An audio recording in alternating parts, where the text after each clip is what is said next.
கர்த்தருடைய பிள்ளையே, தம்முடைய என்கிற வார்த்தை உள்ள வசனங்களை அறிக்கை செய்வோமாக.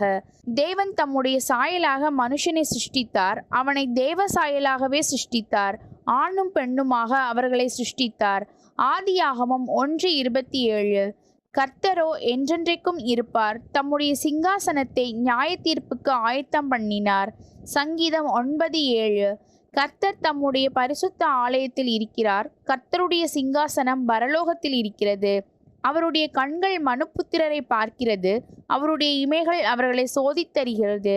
சங்கீதம் 11:4. சீயோனில் இருந்து இஸ்ரவேலுக்கு இரட்சிப்பு வருவதாக.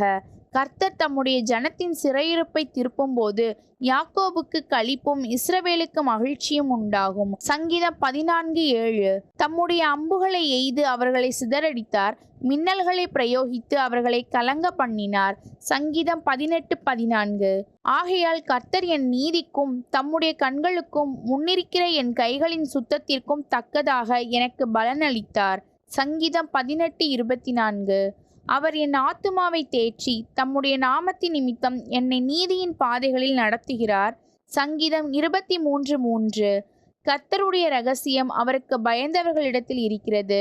அவர்களுக்கு தம்முடைய உடன்படிக்கையை தெரியப்படுத்துவார். சங்கீதம் 25:14. அவர் தம்முடைய ஜனத்தை நியாயம் தீர்க்க உயர இருக்கும் வானங்களையும் பூமியையும் கூப்பிடுவார். சங்கீதம் 50:4.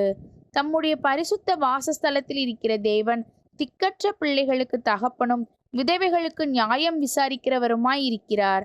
சங்கீதம் 68:5.